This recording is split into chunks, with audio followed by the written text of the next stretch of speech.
नमस्कार दोस्तों, स्वदेशी शिक्षा में आपका स्वागत है।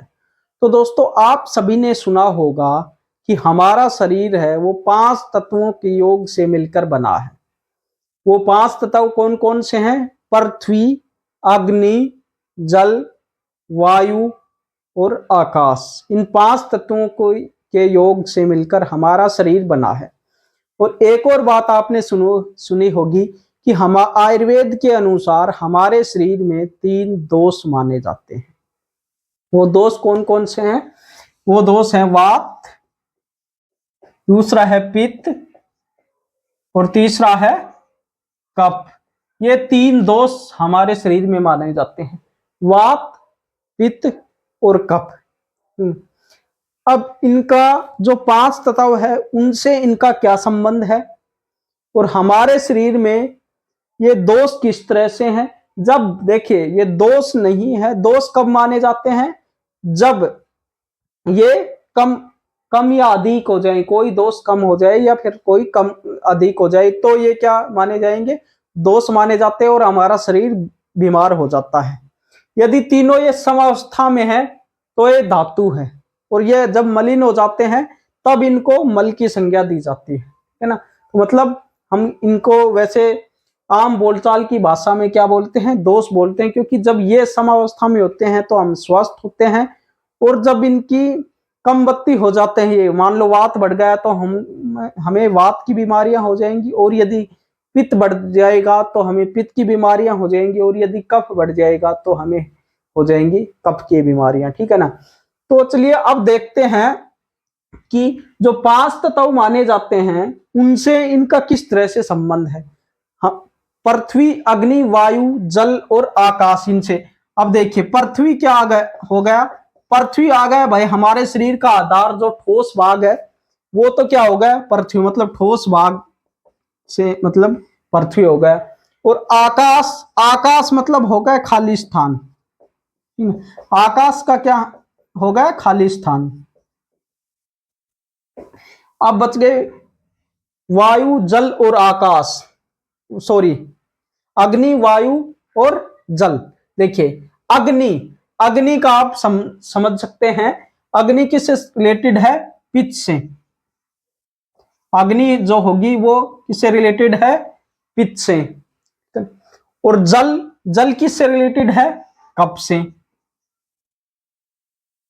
और जो वात बच गया वो किससे रिलेटेड हो गया? ये हो गया वायु से। तो ये 5 तत्व हो गए, पृथ्वी, आकाश, वायु, अग्नि और जल। इन 5 तत्वों से मिलकर ही क्या बने हैं? वात, पित्त, कफ।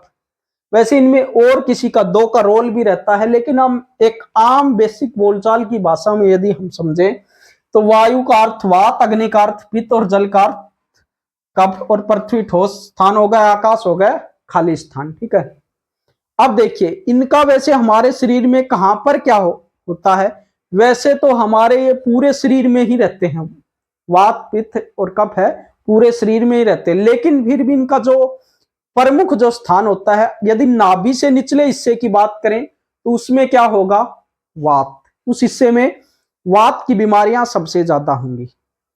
और यदि हम बात करें नाभि से लेकर हृदय तक का, मतलब छाती तक का जो हमारा हिस्सा है, उसमें सबसे ज्यादा बीमारियां होंगी पित्त की बीमारियां। और छाती या हृदय से लेकर जो ऊपर का हिस्सा होगा उसमें सबसे ज्यादा बीमारियां क्या होंगी? कफ की बीमारियां। मतलब ऊपर का हिस्सा कफ का, बीच का हृदय से नाभि तक का जो हिस्सा हो गया वो पित्त का हिस्सा हो गया, और नाभि से जो नीचे पैरों तक का जो हिस्सा हो गया वो वात का हिस्सा हो गया। अब ये पूरे दिन के समय भी ये इनका क्रम कम या अधिक होते रहते हैं। मतलब वात कब ज्यादा रहेगा शरीर में, पित्त का समय कब रहेगा और कफ का समय कब रहेगा। जब हम खाना खाते हैं तो पित्त कब बढ़ता है, वात कब बढ़ता है और कफ कब बढ़ता है। तो देखिए, जैसे मान ले दिन का प्रथम पहर, दिन का प्रथम पहर कब? 6 से लेकर सुबह 10 बजे तक का समय, और बाल्यावस्था का समय, बाल्यावस्था का समय। और जो हम जब खाना खाते हैं तो उसके जो खाना खाते ही मुंह में लेते ही जो पचने का जो शुरुआत का जो टाइम होता है, खाना मतलब पचने का शुरुआत का समय, पचने का शुरुआती समय, शुरुआती समय। ठीक है। इन तीनों में किसकी प्रधानता होगी? इन तीनों में प्रधानता होगी किसकी? कफ की। ठीक है, तो यह समय किसका होता है? कफ का। मतलब दिन का प्रथम पहर 6 से लेकर 10 बजे तक बाल्यावस्था और पचने का शुरुआती समय, और रात्रि का प्रथम पहर, सॉरी रात और दिन दोनों का, रात्रि जैसे शाम को 6 से लेकर 10 बजे तक, जैसे शाम के अब 6 बज रहे हैं और अब 10 बजे तक का जो समय होगा वो किसका होगा? कफ का। दिन और रात का, ये दोनों आ गए इसमें, दिन भी और रात भी। ठीक है, दिन रात का 6 से लेकर 10 बजे तक का बाल्यावस्था और पचने, जब हम खाना खाते हैं उसके पचने का जो शुरुआती समय होगा वो किसका होगा? कफ का। उस समय में हमारे शरीर में कफ की प्रधानता होती है। उसके बाद में दिन और रात का जो मध्यकाल का समय है, कितने? 10 बजे से लेकर और 2 बजे तक का समय। बाल्यावस्था के बाद में क्या आएगी? युवावस्था। तो युवावस्था का समय, युवावस्था का समय, और जो खाना खाने का जो मध्य समय होता है, मतलब जो खाना पचने का जो मध्य समय होगा, ठीक है, मध्यकाल होगा, जो मध्यकाल किसका? भोजन पचने का। भोजन पचने का जो मध्यकाल होगा वो किसका होगा? ये होगा पित्त का समय। तो इस समय में शरीर में किसकी प्रधानता होगी? पित्त की। अब बच गई वायु, और कौन से पार्ट हमारा जो बच गया? तो मतलब दिन और रात का जो अंतिम पहर, अंतिम कौन सा बच गया? 6 से 10 हो गए, वही 10 से 2 हो गया, और 2 बजे से लेकर 6 बजे तक का समय। युवावस्था के बाद में क्या आएगी? वृद्धावस्था। तो वृद्धावस्था का समय।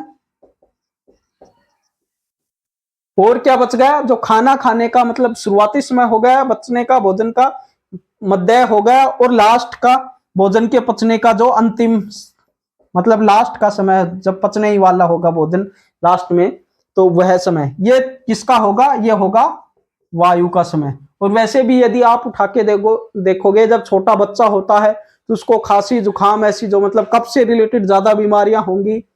फिर जब युवावस्था होगा तो पेट से संबंधित, पित्त से संबंधित उनको बीमारियां होंगी, एसिडिटी वगैरह।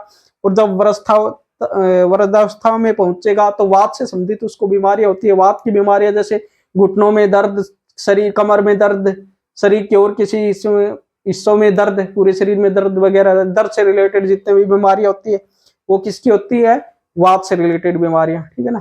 तो ये कुछ है वात पित्त कफ। वैसे अब देखिए, वात हमारे शरीर में पहचानेंगे कैसे कि भाई वात से रिलेटेड बीमारियां कौन कौन सी हैं, और कैसे पहचानेंगे कि हमारा शरीर वात प्रधान है या फिर पित्त प्रधान? देखो, कहीं पित्त प्रकृति होती है शरीर की अपनी, भाई ये शरीर, इसका शरीर भाई पित्त प्रकृति का है, मेरा कफ प्रकृति का है, इसका वात प्रकृति है। हमारे शरीर के एक प्रकृति होती है, उसको हम कैसे पहचानेंगे? यदि हम बीमार हो जाएं तो कौन सी बीमारी हमें हुई है, तो उसको हम कैसे पहचानेंगे? इसके विषय में भी हम धीरे धीरे अगले वीडियो में बात करने वाले हैं। ठीक है, तो आज की वीडियो में बस इतना। जब ये चैप्टर आएगा तब हम इसके विषय में बात करेंगे। तो आज के वीडियो में बस इतना ही।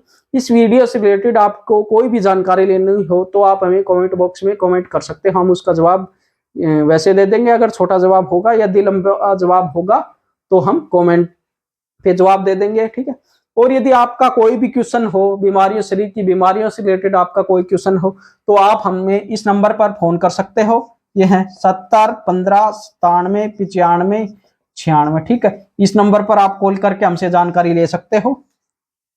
तो इस नंबर पर कॉल करके शरीर की जो बीमारियों से रिलेटेड है, ठीक है, उनसे रिलेटेड आप यहाँ पर जानकारी ले सकते हो। और यदि वीडियो पसंद आई तो वीडियो को लाइक व शेयर अवश्य करें, और इसी तरह की और भी जानकारी लेने के लिए आप हमारे इस चैनल को अवश्य सब्सक्राइब करें। तो दोस्तों, मिलते हैं अगले वीडियो में, तब तक बने रहेगा हमारे साथ। जय हिंद, वंदे मातरम।